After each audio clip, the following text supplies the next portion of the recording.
भगवान कर्मयोगी को मिलते हैं। निठल्ले लोग अगर माला करेंगे नहीं मिलेंगे। भगवान माला भी चाहिए और प्रभु को काम भी चाहिए। ऐसे निठल्लों को नहीं मिलेंगे। इसलिए कर्म करते हो मुझे अच्छा लगता है। तुमने आज अमरीश दास जो बात कही मुझे बहुत खुशी है। कर्म करो, बस कर्म तो करना होगा।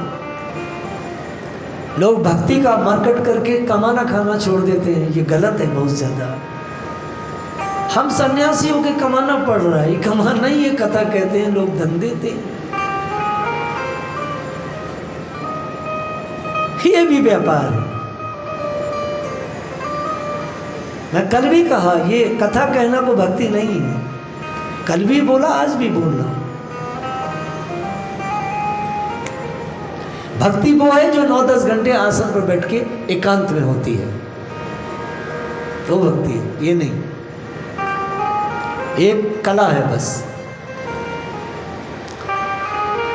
माता जी ने शिकायत की, आंखों आंखों में माता जी अंदर गई, बलि महाराज से कहा द्वारपाल ने जाके, महाराज एक ब्राह्मणी आई है।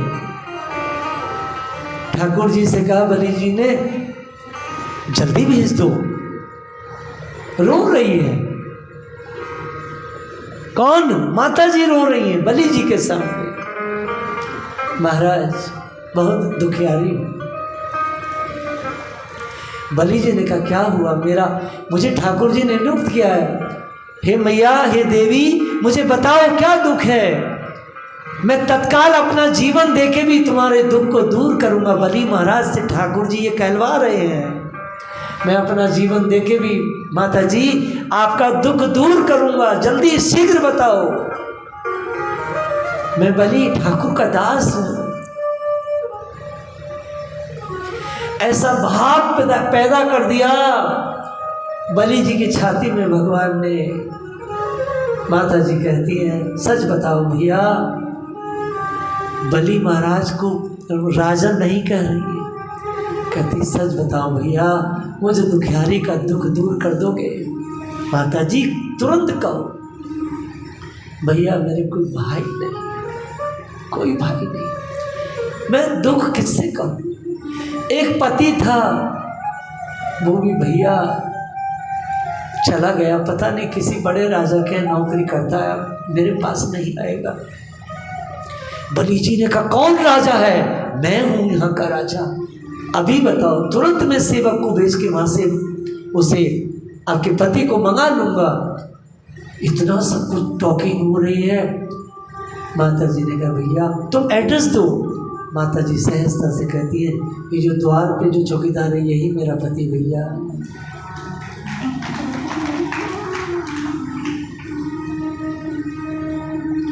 बलि जी से सब कुछ कहने वाले संकल्प नहीं था, बस प्रेम, प्रेम में, बहन भाई का प्रेम में भैया वही नौकर।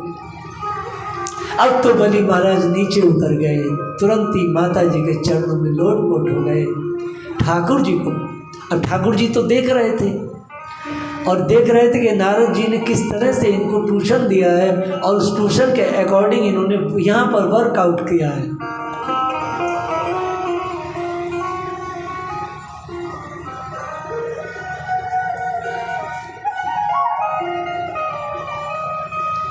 भगवान ने बीच में आकर कहा बलि अब मैं चारों दरवाजे पे नहीं रहूंगा, क्योंकि मैं तुझे भी वचन दिया और तूने इसको वचन दे दिया है, मैं सबको निभाऊंगा। अदित्यम अचित्तम अदित्यम अच्युतम भगवान नाना अवतारम कृत भुवनेषु किंतु।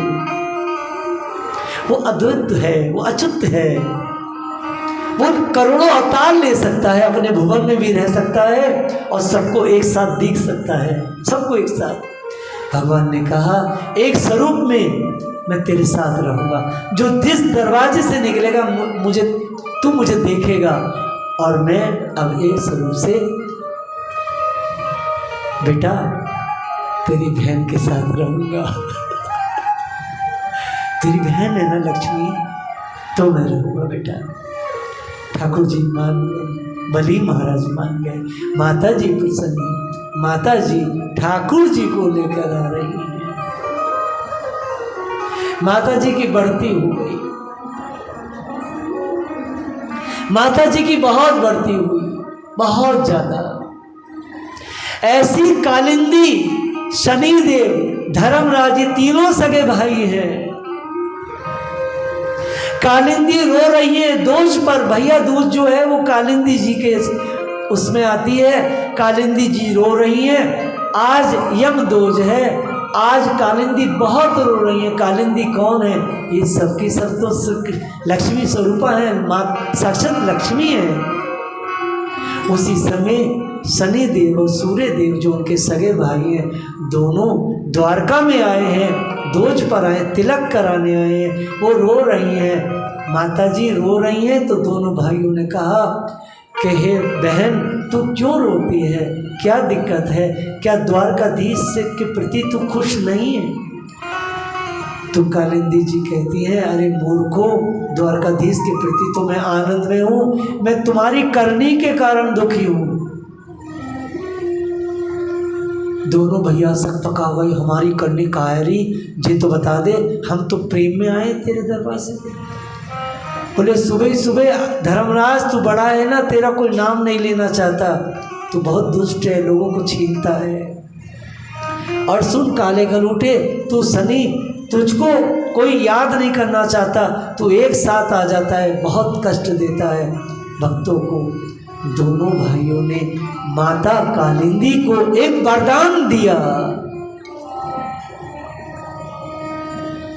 देख बहन, तू नाराज मत हो, मैं धर्मराज तुझे वचन देता हूँ, जो ठाकुर जी के भक्त होंगे, प्रेमी होंगे, मैं उनके दरवाजे पे नहीं जाऊँगा। उनके दरवाजे पे विष्णु दूत जाएंगे, ठाकुर जी जाएंगे, मैं नहीं जाऊँगा, वचन देता हूँ। पापी को लेने यमदूत आते हैं, धर्मात्मा को लेने विष्णु दूत आते हैं। शनि देव ने कहा, हे बहन सुन, मैं तुझे वचन देता हूँ, जो श्री कृष्ण की शुद्ध भक्ति करेंगे, ये दास तेरा भाई उनको सहयोग देगा, प्रेम देगा, उनको मेरी कुछ भी चीज़ें अप्रिय न होंगी, और मैं उन्हें कोई कष्ट नहीं दूंगा, हमेशा उनका रक्षण करूंगा। ये तो न्याय प्रिय है, ये तो बेवकूफ़ों के लिए, पापियों के लिए दंड देते हैं, साधकों के लिए नहीं, भक्तों के लिए नहीं। समझ रहे हैं? बोलिए राधा रानी